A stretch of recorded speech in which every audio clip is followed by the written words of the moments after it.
वैसे क्या आपने सुना है कि अगर हम किसी भी चीज को बड़े प्यार से रखेंगे, बड़ी शिद्दत से रखेंगे, तो उसमें कभी ना कभी जान आ ही जाती है, सोल आ ही जाती है। लेकिन अगर हम बात करें कचरे की, उसके अंदर जो कचरा होता है भाई, उसका क्या होता होगा। लेकिन यहाँ पे कुछ डिफरेंट है भाई। हम तो ऐसे कचरे में सिर्फ सामान और जो कूड़ा वगैरह होता है वो फेंकते हैं, लेकिन ये जो अमीर लोग होते हैं ना, वो कूड़े में भाई इंसानों को और जो नई नई चीजें होती हैं उसको फेंकते हैं।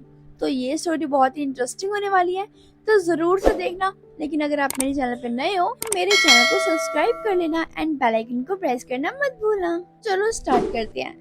एपिसोड के स्टार्टिंग में हम देखते हैं एक गर्ल को जो कि काफी ज्यादा रो रही होती है, क्योंकि यहाँ पे उसका टेडी बियर फट चुका होता है। हालांकि वो ठीक भी हो सकता है अगर उसे स्टिचिंग करवाओगे, लेकिन उसकी मॉम कहती है कि तुम इसे फेंक दो, हम दूसरा ले आएंगे।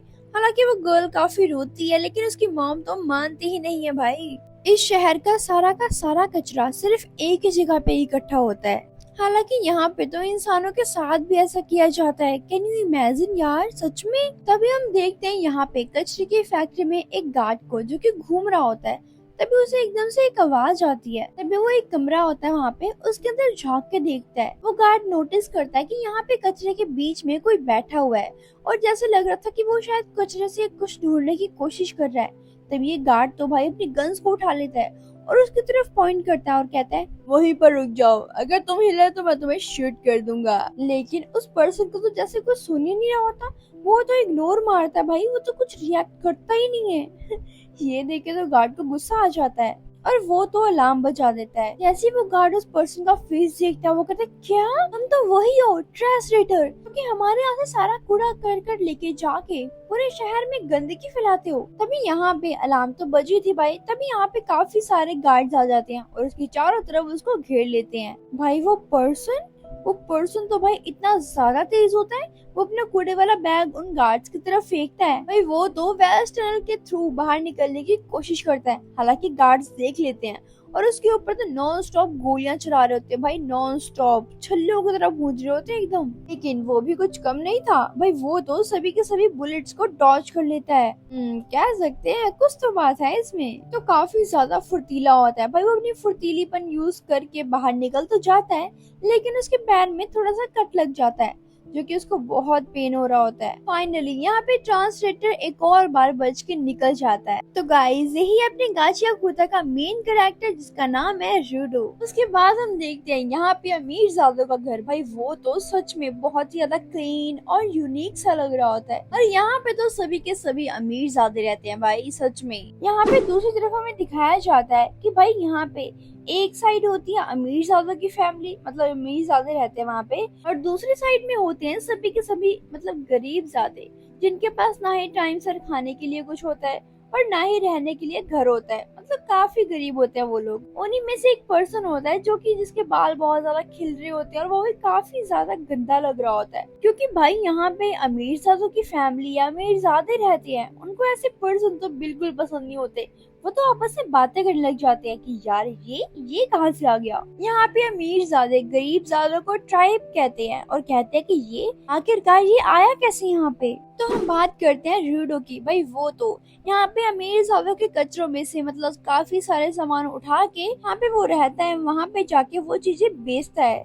तभी हम देखते हैं यहाँ पे रूडो तो बैठा होता है, उसके पीछे से एक गर्ल आती है जिसका नाम होता है चिया। उसको देख के तो ऐसे लग रहा होता है कि जैसे सच में वो यहाँ पे रूडो के बारे में सब कुछ जानती है कि वो क्या करता है इन कचरों का। यहाँ पे तो चिया उसे यही बताती है कि तुम हमारी सोसाइटी में आके वो कचरे तो उठाते हो, लेकिन तुम्हें पता भी है हमारी सोसाइटी के रूल्स कितने ज्यादा स्ट्रिक्ट हैं, और मुझे तो ये बिल्कुल भी नहीं पसंद कि तुम ऐसे आके हमारी सोसाइटी से कचरा उठा के लेके जाते हो। लेकिन तभी यहाँ पे रूडो बोलता है कि जैसे कि तुम अमीर ज़ादे हो तो तुम लोग तो काफी चीजों को ऐसे ही फेंक देते हो, मतलब वन टाइम यूज के बाद, लेकिन वो चीजें हमारे लिए तो भाई वरदान होती है, वरदान। क्योंकि यहाँ से ली हुई चीजों को मैं अपनी सोसाइटी में जाके बेचता हूँ, जिससे मुझे पैसे भी मिल जाते हैं काफी अच्छे खासे। ये दोनों आपस में बात कर ही रहे होते हैं, लेकिन तभी यहाँ पे 3 लड़के आ जाते हैं। वो तीनों के तीनों लड़के चिवा को कहते हैं कि तुम इस गंदे से इंसान से क्यों बात कर रही हो, इसके तुमने हाथ भी देखे हैं,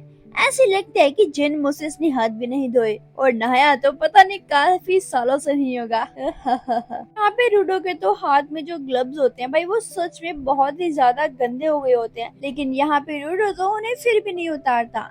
उसके बाद तो यहाँ पे फिर से वो 3 बॉयज रूडो की तरफ पॉइंट करते हुए कहते हैं ऐसा लगता है कि ये तो अपने बाप की तरह बनेगा, बिल्कुल मर्डरर। देखो देखो इसकी आंखों में तो देखो, ये तो सच में मर्डरर ही लगता है। यहाँ पे अपने मेन कैरेक्टर को भाई गुस्सा आ जाता है। वो अपने बारे में सब कुछ सुन सकता है लेकिन अपने पेरेंट्स के बारे में नहीं, बिल्कुल भी नहीं सुन सकता वो। उसके बाद वो तीनों के तीनों बॉयज वहाँ से चले जाते हैं। तभी हम देखते हैं यहाँ पे चिवा को। वो तो यहाँ पे रूडो से कहती है मैं बुरा तो नहीं लगा उन्होंने जो भी कुछ बोला हो, लेकिन मैं तुम पे बिलीव करती हूँ। मुझे पता है कि तुम अपने डैड की तरह तो बिल्कुल भी नहीं होगे, क्यों है ना। यहाँ पे रूडो तो भाई शॉक्ड भी हो जाता है और थोड़ा शर्माने लग जाता है कि क्या सच में इसने मेरी तारीफ की। रूडो तो शर्माते शर्माते कहता है थैंक यू। तभी यहाँ पे चिवा की नजर पड़ती है साइड में पड़ी हुई टेडी बियर की, जो कि रूडो ने तो भाई स्टिच करके बिल्कुल सही कर दी होती है। ये देख के तो चिवा बहुत ही ज्यादा खुश होती है। तभी रूडो देखता है कि वो डॉल को देख के तो काफी खुश लग रही है, तो वो बोलता है कि अगर तुम्हें चाहिए तो तुम ले सकती हो, वैसे भी मैं इसे बेचने नहीं वाला था। लेकिन यहाँ पे चिवा उस डॉल को लेती, लेकिन उससे पहले ही उसकी मॉम आ जाती है और वहाँ से उसको लेके चली जाती है। उसके बाद रूडो अपने घर आ जाता है। तभी यहाँ पे हम देखते हैं वहाँ पे तो उसको कोई वेट कर रहा था। इसका नाम होता है रिक्टो। भाई ये तो वो पर्सन है जिसने रूडो को बचपन से पाला, जब उसके फादर यहाँ से इस दुनिया से चले गए थे तब से। यहाँ पे रिक्टो यानी कि उसके फादर ही बोल सकते हैं हम उन्हें, वो यहाँ पे रूडो को चढ़ाते हैं चिवा के नाम से भाई, और कहते हैं कि मुझे पता है कि तुम वहाँ से सामान लेकर आते हो उनके कचरों से, और मुझे ये भी पता है कि तुम ये सब कुछ सिर्फ और सिर्फ पैसों के लिए करते हो, लेकिन मैं तुम्हें कह रहा हूँ ना कि तुम्हें ये सब काम करने की जरूरत नहीं है, हमारे पास काफी पैसे हैं, तुम्हें कीमत मत करो मत करो। तभी रूडो कहता है कि जब मुझे बचपन में सब छोड़ के चले गए थे, लेकिन तुमने मेरा ध्यान रखा, मुझे तुमने पाल पोष कर इतना बड़ा किया, अब मेरी बारी है कि मैं भी तुम्हारे लिए कुछ करके दिखाऊं। तभी यहाँ पे रिक्टर तो भाई काफी खुश हो जाता है और वो कहता है आखिरकार चूहा को लेके तुम्हारे दिल में जो फीलिंग्स थी वो तुमने एक्सप्रेस कर ही दी, क्यों है ना। वो तो शर्मा जाता और कहता है नहीं नहीं नहीं नहीं, मैं तुम्हारे बारे में बात कर रहा था, मैं चूहा के बारे में थोड़ी ना बात कर रहा था, कैसी बातें कर रहे हो यार। ये दोनों आपस में बात कर ही रहे होते हैं, लेकिन तभी यहाँ पे रिक्टर को चूहा के लगी हुई पैर में चोट वो दिख जाती है। रिक्टर तो उसे डांटता और कहता है देखो आज के बाद तुम यहाँ पे अमीरजादों की सोसाइटी में तो बिल्कुल भी नहीं जाओगे, समझ आ गया ना। तो इधर आओ, मैं तुम्हारे पैरों में दवाई लगाता हूँ। तभी यहाँ पे रूडो उसके पास जाता है और अपने ग्लव्स को उतारता है। भाई जैसे अपने ग्लव्स को उतारता है हम देखते हैं उसके हाथ को। भाई उसके हाथ तो पूरी तरीके से जले होते हैं, पूरी तरीके से। तभी हमें पता चलता है कि उसके फादर यानी कि उसके जो रियल वाले फादर थे, उसके रियल वाले फादर ने यहाँ पे रूडो के साथ ये सब कुछ किया था। लेकिन यहाँ पे रिक्टो ने उन चीजों को छुपाने के लिए, ताकि कोई उसको जज ना करे, कोई उसको मतलब मजाक ना उड़ाए, इसीलिए उसने यहाँ पे रूडो को ग्लव्स पहनने के लिए कहा था। दैट्स वाई वो हमेशा ग्लव्स पहन के रखता है, वो उतारता नहीं है। तभी हम देखते हैं यहाँ पे उनके घर के बाहर एक मिस्टीरियस सा आदमी जो कि उनके घर के ऊपर नजर रखता है, 24 घंटे नजर रखता है भाई। उसके बाद हम देखते हैं यहाँ पे रूडो को, जो कि भाई पानी की भरी हुई बाल्टी में अपना फेस देखता है और कहता है नहीं यार ऐसे कैसे मुझसे कैसे बात कर सकती है वो, मैं तो इतना गंदा भद्दा सा लगता हूँ, मेरी आंखें देखो, मेरी शक्ल देखो, लेकिन फिर भी उसने मुझसे बात की। फिर वो अपने मन में सोचता है वो इस डॉल की तरफ देख रही थी, लेकिन उसकी मॉम आ गई इसलिए वो चली गई, तो मैं ये डॉल उसको जरूर से दे के आऊंगा। उसके बाद तो रू वहाँ पे पहुंच जाता है जहाँ पे बहुत बड़ा गड्ढा होता है भाई, उसका नाम होता है पिट। भाई यहाँ पे अगर कोई भी पर्सन को भेजा जाए, फेंका जाए, उसके बाद तो वो चाहे जितनी मर्जी कोशिश कर ले वो बाहर आ ही नहीं सकता। टूटो तो वहाँ पे खड़ा हो जाता है और उसको देखने लग जाता है, सोचने लग जाता है उसके बारे में कि क्या सच में कोई बाहर नहीं आ सकता है इसके अंदर से। तभी यहाँ पे पीछे से तो भाई चू आ जाती है। वो यहाँ पे देखती है उसके हाथ में एक टॉय को, वो कहती क्या वाओ, क्या तुम ये मेरे लिए लेके आए हो सरप्राइज करने के लिए। लेकिन यहाँ पे रू तो भाई कुछ भी नहीं बोलता। तभी यहाँ पे वो कहती है देखो लो आज मैं तुम्हें बताती हूँ कि मैं तुम्हें यहाँ पे आने से हमेशा क्यों मना करती हूँ, क्योंकि मैं नहीं चाहती जैसे कि वो अमीर लोग काफी लोगों को भेज चुके हैं, फेंक चुके हैं कचरे की तरह इस पिट में, और वो लोग तो वापस भी नहीं आ पाए, तो मैं नहीं चाहती कि तुम किसी भी मुसीबत में पड़ो और तुम्हें पिट में भेजा जाए। नहीं नहीं, तुम समझ रहे हो ना कि मैं क्या कह रही हूँ। तभी यहाँ पे रूडो कहता है कि हाँ, ये बात तो मुझे रिक्टर ने भी कही थी। तभी वो गर्ल कहती है, वो भी देखो तुमसे प्यार करते हैं ना, तभी तुम्हें वो मना करते हैं कि तुम ऐसा काम मत करो जिससे तुम्हें नुकसान पहुंचे। आगे वो आगे कुछ कहने वाली होते लेकिन तभी तभी यहाँ पे रू कहता है, वेट वेट वेट, तुमने क्या बोला? मतलब वो भी? इसका क्या मतलब है? ये बात सुनकर तो भाई वो तो काफी शर्माने लग जाती है, वो तो भाई हकलाने लग जाती है। दूसरी तरफ भाई रूडो, वो तो भाई मतलब पागल हो जाता है। मतलब उसको मतलब समझ ही नहीं आ रहा होता कि वो करे तो करे क्या।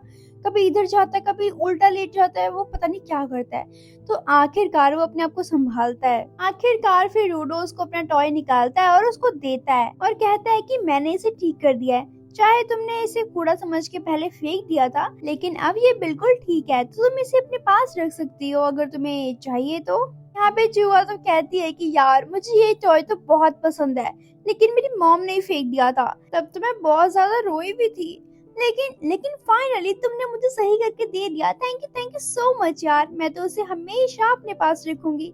ये बात सुनकर तो रूडो भाई शर्माने लग जाता है, तो काफी नर्वस हो जाता है और फिर वो भाग जाता है। भाई उसको नहीं समझ आ रहा होता कि वो आगे क्या बोले, क्या बोलना चाहिए उसे। इतनी पागलों की तरह भागता है, भागते भागते भाई वो तो भाई एक्साइटेड होता है चिवा को लेके। वो सोच रहा था कि मैं जितनी जल्दी घर पहुंचूं और मैं ये सारी बातें जाके रिक्टर को बताऊं। जैसे यहाँ पे रूडो तो अपने घर जाता है, जैसे वो गेट खोलता है वो देखता है कि यहाँ पे सब कुछ उथल पुथल पड़ा और उसके जो रिक्टो है भाई उनके पेट पे तो चाकू लगा होता है। तभी यहाँ पे रिक्टो, लेकिन अभी भी उनकी सांसें चल रही होती है, वो रिक्टो को कहते हैं कि तुम यहाँ से भाग जाओ, ये दुनिया बहुत बुरी है। लेकिन यहाँ पे रूडो कहता है कि नहीं, मैं आपको बचाऊंगा, मुझे आपको हॉस्पिटल लेके जाना होगा। लेकिन यहाँ पे वो कहते हैं नहीं, मैंने जितना कहा ना तुम उतना करो, तुम्हें इस पूरी दुनिया को बदलना होगा और तुम ही हो जो ऐसा कर सकते हो। तभी यहाँ पे तो एकदम से पुलिस आ जाती है। वो देखती है यहाँ पे रिक्टो को और रूडो को। उन्हें लगता है कि रूडो ने रिक्टो का मर्डर किया है, तो यहाँ पे वो तो उसको पकड़ लेते हैं, उसको गिरफ्तार कर लेते हैं और उसको पुलिस स्टेशन लेके जाने लग जाते हैं। लेकिन तभी यहाँ पे रूडो कहता है, नहीं सर, मैंने कुछ नहीं किया, मैं तो बस अभी अभी आया हूँ। लेकिन वो लोग यार कहाँ ही बात सुनने वाले थे वो लोग। यहाँ पे वो उसको अपने साथ अपने पुलिस स्टेशन ले जाते हैं। धीरे धीरे करके ये पूरी की पूरी बात पूरे शहर में फैल जाती है। इसी कारण यहाँ पे रिक्टर को तो पीठ में टांग दिया जाता है। तो यहाँ पे तो रूडो काफी ज्यादा डरा होता है, सहमा होता है। वो सोचता है यार मैंने तो कुछ भी नहीं किया, लेकिन ये लोग मेरी बात भी तो नहीं मान रहे, मैं इनको कैसे समझाऊं कि मैंने कुछ नहीं किया है। फिर रूडो का ध्यान जाता है नीचे की तरफ। वहाँ पे तो भाई बहुत बड़ी ज्यादा भीड़ लगी होती है। वहाँ पे उसे चुहा भी दिखती है।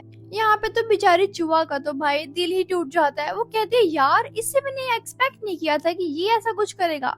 उसकी दी हुई डॉल को भी वो फेंक देती है और काफी गुस्सा हो जाती है। ये सब कुछ देखने के बाद तो रूडो भाई काफी रोता भी और हंसने लग जाता है एकदम से। यहाँ पे पिट की रस्सी टूट जाती है। रूडो तो पिट के अंदर जाने लग जाता है, लेकिन वो कहता है मैं तुम सभी को छोड़ूंगा नहीं, मैं सभी को एक एक करके मार दूंगा। यहाँ पे हम देखते हैं पिट के अंदर का सीन। वहाँ पे तो चारों तरफ पूरा अंधेरा ही अंधेरा होता है।